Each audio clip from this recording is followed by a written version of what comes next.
Titanic যদি 1912 সালে না ডুবে 2015 সালে ডুবতো, তাহলে মানুষজন অডিও ভিডিওর মাধ্যমে মুহূর্তেই সেই খবর ছড়িয়ে দিত। রেস্কিউ টিম সেখানে উদ্ধার কাজ চালানোর জন্য যাবে, সাথে যাবে আমাদের দেশে কিছু হলুদ সাংবাদিক। আমাদের দেশের সাংবাদিক সেখানে কিভাবে যাবে? আচ্ছা, আলোচনার খাতিরে ধরে নিলাম তারা সেখানে উপস্থিত হবে নিউজ কভার করার জন্য। তারপর যা হবার তাই হবে। তারা মানুষজনকে উদ্ধারে সাহায্য তো দূরে থাক, তাদের বিয়ে ব্যবসার নেশায় ওই জাহাজে থাকা মানুষজনের ইন্টারভিউ নেওয়া শুরু করবে। কাহিনী কি, কিভাবে হলো, আপনার অনুভূতি কি, ইটিসি। রেস্কিউ ভিডিও থেকে এরকম ইন্টারভিউ নেওয়া অসম্ভব হলেও আমাদের দেশের হলুদ সাংবাদিকরা এমনটাই সবসময় করে থাকে। কদিন আগের মাইলস্টোন বিমান দুর্ঘটনার কথাই চিন্তা করুন। আতঙ্কিত জনস্রোতের মধ্যে আগুনের লেলিহান শিকা থেকে যখন এক ভাই তার বোনকে উদ্ধার করে আনছিল, তখন রিপোর্টাররা তার ইন্টারভিউ নেওয়ার জন্য পাগল হয়ে গিয়েছিল। ছোট্ট একটা স্টুডেন্টের এরকম একটা দুর্ঘটনার হাত থেকে বেঁচে ফিরেছে, যেখানে সে চোখের সামনে অগণিত শিক্ষার্থীদের নিহত, আহত ও পুড়ে যেতে দেখেছে। যেখানে তার সহপাঠীরাও পুড়ে মরেছে, সেখান থেকে সে একটুর জন্য প্রাণে বেঁচে ফিরলে তার মনের অবস্থাটা কি থাকবে? একবার ওই জায়গায় নিজেকে চিন্তা করুন।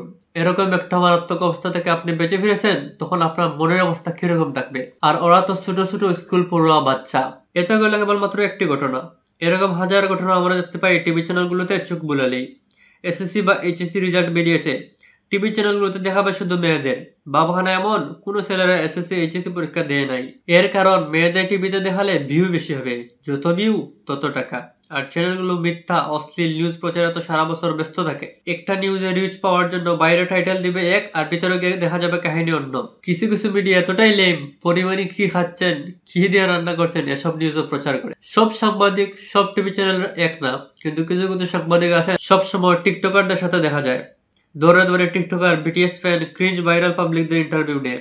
তারা নাকি বাংলাদেশের তথাকথিত সেলিব্রিটি। এসব থার্ড ক্লাস কন্টেন্ট ক্রিয়েটরদের প্রমোশন করে এইসব চ্যানেল আর হলুদ সাংবাদিকরা, যাদের ইন্টারভিউ দেখে মানুষ ভালো কিছু শিখতে পারবে না, বরং তাদের নেগেটিভ প্রমোশন হবে। এই হলুদ মিডিয়া শিক্ষা, খেলা, পলিটিক্স সকল ক্ষেত্রে সত্যকে মিথ্যা আর মিথ্যাকে সত্য করার প্রোপাগান্ডা চালাতে ব্যস্ত থাকে। এসবের ফাঁকে এমন দুই একজন, বেশি না, সাংবাদিক বাইরে আছেন যাদের সারা দেশের মানুষ প্রশংসায় বাসান, যারা দুর্নীতি, দুরবস্থা, ছাদাবাজি, দরিদ্র মানুষের সমস্যা, মানুষের কথা, জ্ঞানের কথা, ইসলামের কথা বলে সারা দেশে বাহবা কুড়াচ্ছেন। তাদের মতো স্বচ্ছ মন মানসিকতা প্রতি সাংবাদিক ভাইয়ের থাকা উচিত। পাশাপাশি আমাদের জাস্ট চটকদার টাইটেল দেখেই এটা বিশ্বাস করা উচিত না। যে নিউজ পোর্টাল, সাংবাদিক, টিভি চ্যানেল ভুয়া নিউজ প্রচার করে, তাদের আনফলো মারা উচিত। এতে করে পরিচিত হওয়া থেকে রক্ষা পাবেন, সাথে অন্যদের কাছেও মিথ্যা তথ্য কম ছড়াবে। তো স্টপ ইয়েলো জার্নালিজম। সম্মানের ভাষা সম্মানের মধ্যে রাখুন।